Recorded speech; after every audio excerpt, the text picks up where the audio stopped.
بسم الله الرحمن الرحيم.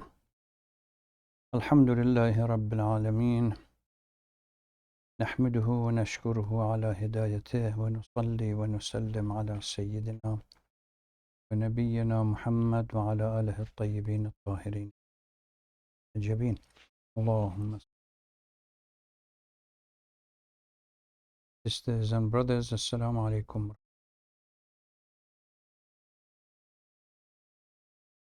To return to the theme we started a couple of weeks, Adab, as-Salat, etiquette, and how we should offer. Last week, briefly, we got to the point where one of the central concept, theme necessary for the prayer is what they call hudur al-qalb. And I want to start with the hadith. Marhum Imam Rahmatullah alayh uses this hadith in his book, 40 Hadith. He has a section on prayer. If you have time, look at it.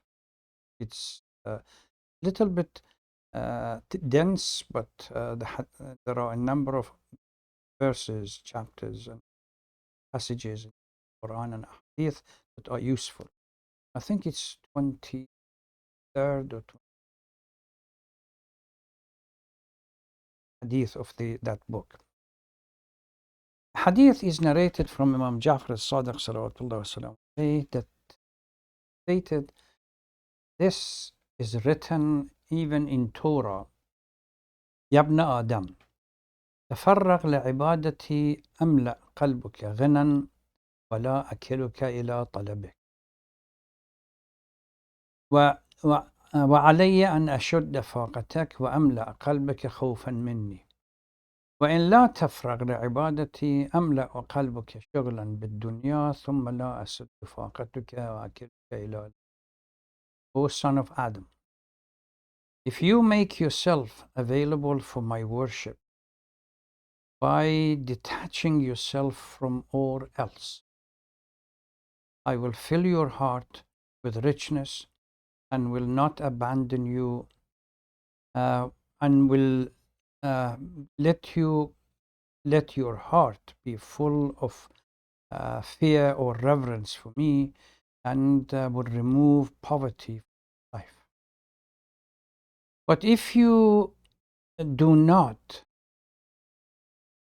empty your heart and be ready for my prayer, then I would leave you to yourself and abandon you and let you just go and seek your own desires. There are a number of ahadith around the same theme that talks about how critical it is that we should purify our heart and as we approach prayer, particularly during the month of Ramadan fasting. Hudur al-qalb that we were talking about last week, or tafarrugh lil-ibadah. Tafarrugh means to empty oneself or all preoccupation, emptying oneself from everything else and dedicating unconditionally to the prayer is critical for the acceptance and the spiritual value of the prayer, but unfortunately is one of the ailments we all suffer. We are unable to detach from the life that we have, even during a short prayer. We say Allahu Akbar and the mind drifts from business to all kinds. And this central theme, تفرغ للعبادة أو حضور القلب, تفرغ القلب sometimes, say that when the heart is emptied, everything else, for the sake of Allah, is a central theme for the spiritual dimension of ibadah. You can't have proper ibadah if, or at least spiritually benefit from it, if the heart is not present. So one needs to be present during the prayer and focus. How can we purify our heart and pay full attention during the prayer is one of those critical themes that in Adab as-Salat and the etiquette of any scholar that has written anything about Adab as-Salat, contemporary or classic, they all have addressed this point, that it is critical before one does one's prayer, to do certain things and prepare oneself so that the heart is focused and present during the prayer. Marhum Imam Rahmatullah alayh, in both the that salat that he has in 40 hadith, as well as the mystery of prayer here, chapter that has a chapter here, chapter 4, about how to go about the strategy of purifying one's heart and getting ready for the prayer so that our prayers are acceptable. In the book, in the 40 hadith, again, he lists or cites the critical nature of this theme, but says that the process of purifying and getting ready for the prayer starts. It's something that's challenging and has to start from somewhere. What is different between these scholars that have written about Adab as-Salat or Asrar as-Salat, the secrets of the prayer, if you remember the old discussion many months ago regarding Sayr and Suluk, where we talked about various scholars of Irfan approaching Sayr and Suluk from their point of view, Marhum Bahr al-Ulum and others. And they have come up with some kind of prescription that was slightly different from the other group. So they all talk about this. The same thing is in here, in this theme. But the starting point from their point of view is different from the others. Marhum Imam says, the best thing is to dedicate and designate a time specifically for the prayer and stick with it. That means within the time of your day, you allocate a particular time, whether it is the time of fadila of the prayer or whatever time, that during this time you would sit down and do nothing else. Leave everything else behind and prepare yourself for worship and ibadah. Most of the scholars that we have read something about their life, they had this type of approach, that there was a dedicated time during the night, for example, or during late afternoon, that they would remove themselves from everybody else and they would go into a room and sit over there, do not accept any calls or do not allow anyone to distract them and focus on the prayer. Marhum Imam says that's the first step. Possessing an unoccupied time. During this time, to set aside a certain time out of one's day or night exclusively for the sake of worship. So you devote oneself solely to worship without engaging in other preoccupation during this particular time. Marhum Qadi is well known that during the night he used to come out of his house and would go to a small room in one of the schools and stay there for the prayer so that he would not be distracted by his family, children, or anybody else. That was his approach. So such an act can only be achieved if one truly understands the significance of the prayer and worship. If we really don't think about prayer as worthy, we are not prepared to dedicate a particular time for the prayer and pay attention, or at least even if we say, well, from 1 o'clock to 2 o'clock, I'm not going, because the importance, the critical nature of the prayer is not yet sank into our mind, we normally push that time and do something else. One of the signs that you see in most of our lives is that when the time of fadila comes, we are not prepared to detach ourselves from what we are doing and focus on the prayer. This is well known from the Iranian president Raja'i that was assassinated. He said, "Tell other things that I have prayer. Don't tell prayer that I have other things." So when it comes to the time of prayer, leave everything behind and go for the prayer. This is what he used to do. Even if he was engaged in the most important meeting, governmental meeting, as soon as the time Adhan came, he would drop everything and walk himself to the prayer room to offer his prayer, whether other people wanted to do it or not. So because you understand the significance of the prayer and the worship and its consequence, you are prepared to designate certain amount of time specifically for this prayer.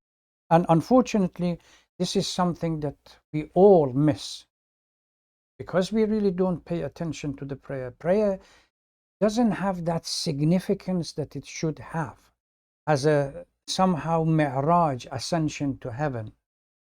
Zurara walks into the house of Imam Ja'far al-Sadiq salawatullah salam alayhi, and Imam tells him, Ya Zurara, la tatahawan bisalah. Don't be negligent of your. Not that Zurara would neglect this prayer. Time, specific time and designated time and respect that you should give to your prayer is critical. The next step comes, okay, let us say that we succeeded in understanding the concept of prayer and we designate a time. How do we go from this specified designated time into removing, freeing of the heart of all the attachment that we have? Because at the time of prayer, Marhum Das Ghaib talks about this in his book. At the time of the prayer, one could establish what is most critical in one's life. If we say Allahu Akbar and we really focus on the prayer and Allah is present in then Allah is the most important. But if I say Allahu Akbar and then I go into business, then my most critical issue is business. Because nafs brings it out as something that is critical and we immediately react to it. So the most central theme in Adab as-Salat is the dedication of the time is good, but how do we give full devotional attention to the prayer when the heart is completely detached from everything else? As I said, Marhum Imam in his book, chapter 4, talks about this, and others have talked about it as well. Marhum Imam maintains that the fundamental problem that we are unable to focus and purify our heart is weakness of our iman. When iman is weak, we really are unable. Once the total attention of the soul is concentrated on certain matters, it becomes obvious to the body and its feeling, and all attention is given to that single matter. If that single matter becomes iman and faith, and the concept of devotion to Allah and tawheed and understanding and ma'rifatullah, all of these are become critically important. One of my professors, Marhum Sheikh Mustafa Tehrani, may God bless his soul, has got a book citing a hadith from I believe from the whole hadith Qudsi that says, La yasa'uni ardi wala samai, neither the earth or my heavens that I have created would contain me, but yasi'uni qalb abdi al-mu'min. But the true arsh and the center of self-disclosure of Allah subhanahu wa ta'ala is the heart of a true believer. Because of this hadith, he says that inherently, Tehrani used to say, inherently the heart is the abode of the divine. What we have done to it, we have destroyed it. We have removed that the divine nature of the heart. that we suppose to have. So تفرغ, حضور القلب, all عرفاء they talk about, because without emptying of the heart, without detachment and preoccupation, and focusing on the word ibadah in the spiritual sense will be useless. Yes, in the juristical sense, you go through the ibadah and you offer salat, follow the whole procedure from wudu until tashahhud and salam. That's your taklif, finished. But the essence of the prayer, that we want to elevate ourselves and use the prayer and ibadah and worship to get closer to Allah, can only happen when the heart is truly detached. And the concept of detachment as a critical nature is shared with at least Buddhists. They have the concept of detachment, but that they use it for different thing. But here for the ibadah, here is a start. They all agree, all Urafa, that it is necessary to have that heart purification of the heart, or emptying of the heart. But where do we start? All scholars claim that the first step is to turn to Allah subhanahu wa ta'ala and ask for help, because it's a challenging issue and one needs to ask Allah for help. In Munajat Sha'baniyah, Ilahi habli kamal al-inqita'a ilayk. O Lord, give me the opportunity, the privilege that I will catch everything and move towards you alone.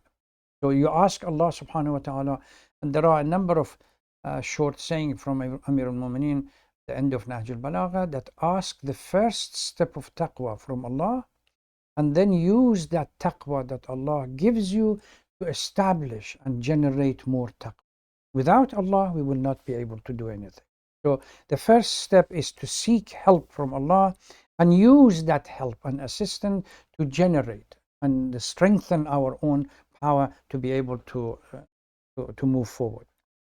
Marhum Das Ghaib claims that, Marhum Imam says, dedication of time. Marhum Das Ghaib says, حب الدنيا, the love of material life, is the first fundamental problem that does not allow tafarrugh, emptying of the heart, and hudur al-qalb, the heart being ready for absolute devotion, is not going to happen. As long as we are this attachment to the glamorous or the glamour of the material life, and nafs al-ammara is there, you cannot remove everything else from your mind and really focus on your. Marhum Das Ghaib says hubbul mal, and he cites a number of ahadith from the Holy Prophet. Akbarul kabair hubbul dunya, the biggest or the greatest sin is to be attached to the material life. Imam Sadiq, رأس كل خطيئة حب الدنيا, the head of every sin that we commit turns back to be the love that we have for material. حب الدنيا رأس الفتن. Amir al-Mu'mineen says that all the mashakil, all the pain that we go through in our life, it's because of the attachment and the love that we have for the material life. So this preoccupation, the mind being moved from one, not being able to purify one's heart and focus on the prayer, is because we still are attached to the material life, and we live on the level of nafs al-ammara that is dictating to us and literally shackling us, unable to free him. And he also says to be cognizant of the importance of the prayer. Most of the time, the problem that we have is that we treat prayer as something mundane. This is why we don't pay attention to it. We are really not cognizant of the fact that this prayer is so significant and has so much importance and could elevate us to the position that we want. Also, remembrance of Akhirah is another another point that Marhum Das Ghaib talks about as when we don't remember death, when we don't think about the hereafter, when we don't think about how critical these prayers are for the hereafter, we don't pay attention the way we should. I have seen people that they leave the prayer. They have ample time from the beginning of the time of Fadila. They leave it until the last few minutes of the time of, say, Salat al-Dhuhr and Salat al-Asr.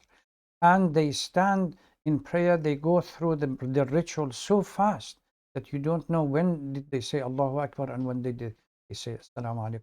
That prayer, even from juristical point of view, is questionable, let alone from a spiritual point. Then Marhum Mutahari cites hadith. I think this is, you can find it in a book that he has for the Iranian, for the Persian speaking Azadiya Ma'nawi, the inner freedom. I believe might have been translated in Al-Islam, I'm not quite sure. The inner freedom, Azadiya Ma'nawi, page 48, last time that I looked at it.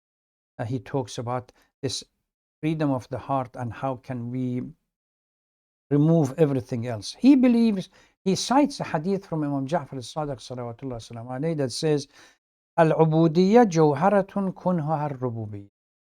The more you submit to the command of Allah, the more power you have to be able to control things. Rububiyya, not Rabbaniyya. Rabbaniyya is lordship, Rububiyya means control. So the more you submit, the more you have power to be able to control your faculties, your thoughts, and your body. It is well known within the sphere of Urafa that an Arif will not be considered to be Arif unless he is able to fully control his own life, to be able to detach from his body and return back to the body. So remove himself from the body and come back. So that's because you submit. And according to Marhum Mutahari, the more you submit, the better control you have. And one kind of moves from level to level, from one stage to one stage. First, you can control your thoughts, then you can control your action, then you can control even your soul, etc. So he uses this hadith, al-ubudiyya jawharatun kunhu al-rububiyya, to say that the submission to Allah and expressing oneself is part, and being able to control and purify one heart is because we really don't submit to the command to Allah subhanahu wa ta'ala as often as we should. He was well known for meeting with a number of Urafa, particularly Sayyid Hashim Haddad in Karbala, and then when Sayyid Hashim went to Iran, he spoke with him in Marhum Tehrani's house, and so on. So around the end of his life, he shifted from more academically inclined, intellectually based analysis into more irfanic, or mixing of the two. And and then we have Maliki Tabrizi, Asrar as-Salat. Misbah Yazdi has in his book Ascension to Infinity, for example, which is literally means Mi'raj al-Mu'min. There are a number of places that he talks about purification of the heart. The last one, I believe, is in page 63, which he at least points to 2 or 3 steps that one could take for the purification. It says, contemplating on the benefit of the presence of the heart in the prayer. That if your heart is present and you are standing before Allah subhanahu wa ta'ala, the importance. Prayer is a meeting with the greatest of the great. Think about it. You are standing before Allah subhanahu wa ta'ala. When Imam Zain al-Abidin, Abu Hamza Thumali, says that I was present when Imam was preparing his wudu to do for the prayer, I began to detect change in his the color of his face and his general condition. And when I asked him, he said, do you know whom you are standing before? to offer the prayer. So being mindful that one is in front of the greatest of the great, that as he says it. And also the next one is viewing prayer as the last prayer. This is something that most scholars have talked about. Every prayer, consider it to be your last prayer. That after this, you will not have any opportunity to do any prayer. So if it is my last prayer, how am I going to offer it? If we treat the prayer in this manner, I stand for Salat al-Subh, and technically it could be my last prayer, because we don't know when Israel is going to come. So if I stand for Salat al-Subh and I say Allahu Akbar, conscious that this could be my last Salat al-Subh, how am I going to offer it? You pay attention, huge amount to it. You do the same thing for Salat al-Dhuhr. You do the same thing for Salat al-Asr. So every prayer has to be treated as if it is the last prayer that we offer.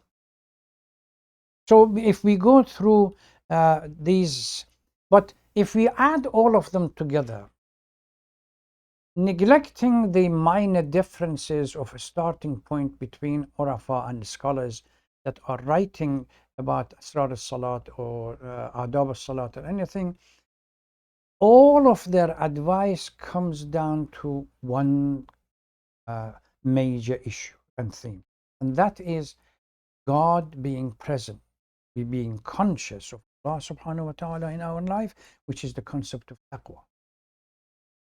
And that is something that inshallah we'll spend from both taqwa from the irfanic point of view and taqwa from an ordinary point of view, inshallah, next. Thank you very much. Assalamu alaikum.